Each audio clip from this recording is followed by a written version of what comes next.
بلا يدين يحمل روحا كبيرة. تليفون المهم بابا بيقول لك هو ميهون لا لا لا لا لا لا لا لا لا لا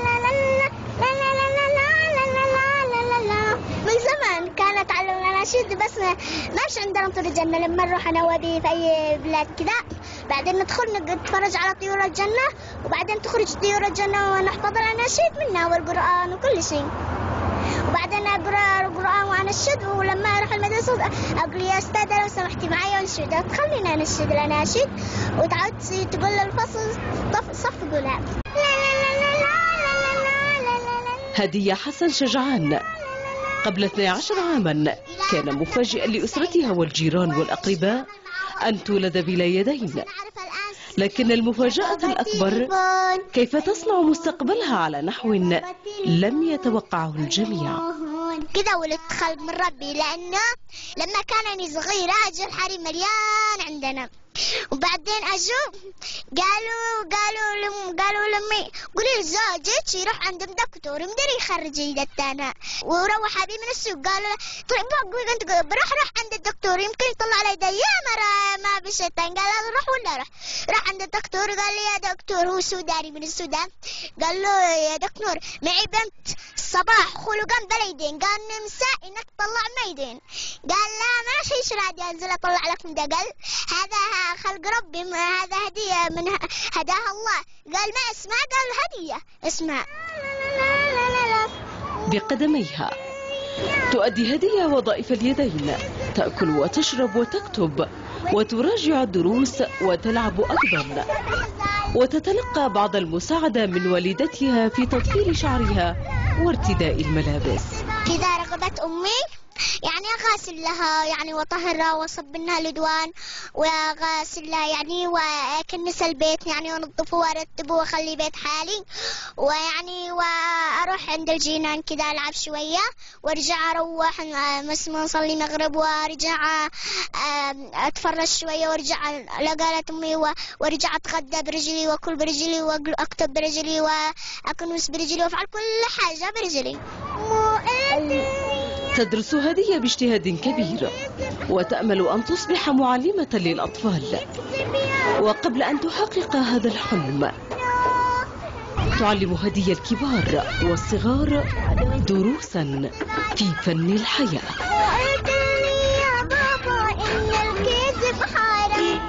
درس صف ثاني ذا الحين اطلع ثالث شاطرة. المرة الأولى لما درست أولى جت الثالثة وذي المرة جت الأولى وآخر سنة جت الأولى ناجحة يعني.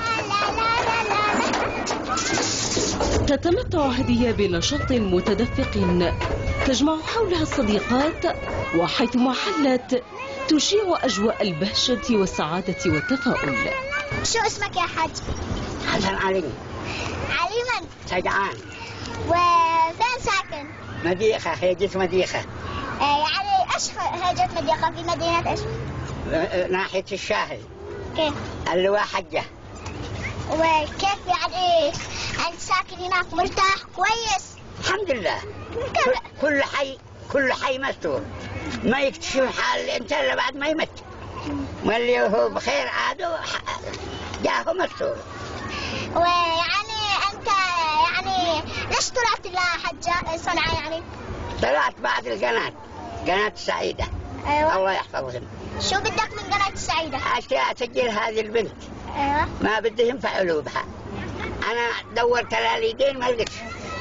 ويعني قناة السعيدة تطلع يعني تسجل بنتك لقناة السعيدة؟ أشتيها تسجل بنتي في قناة السعيدة وأرجوها رجاء تعرضها يخرج سنة تعرضها لأجل اللي ما يريهاش اليوم يريها غد، اللي ما يريهاش غد يريها بعده. يعني تشتغل يعني كل مرة الذي ما يبصرهاش يبصرها بكرة ولا بعده كذا؟ هي الحين ما أشتي أمها وأخوالها من الحديدة وأخوالها في المحويت وأخوتها في عدن أشتي يميروها في قناة السعيدة.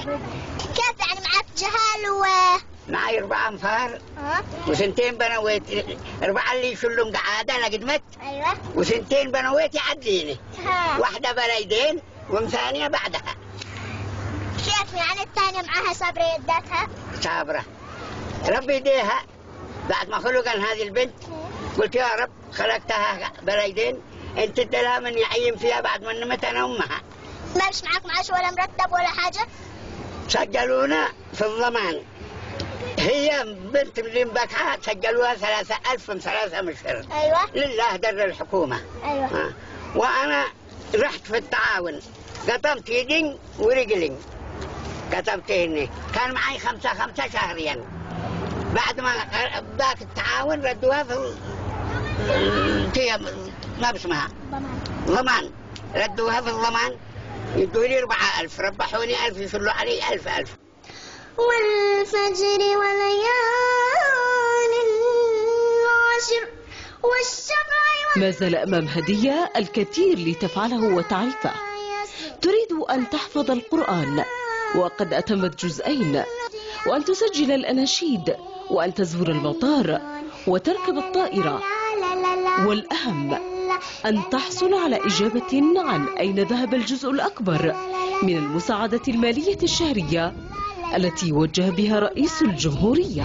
سجلت المعاش كل شهر 3000، يعني واحد من بلادنا روت الرع عند الرئيس علي عبد الله صالح جزاه الله خير، وطلع عنده ومكنوه للصورة حقين، وقال له هذه البنت من بلادي. وبعدين هذاك الرئيس علي عبد الله صالح قرر معاش إضافي 15، والذي جنبه طرحها 5.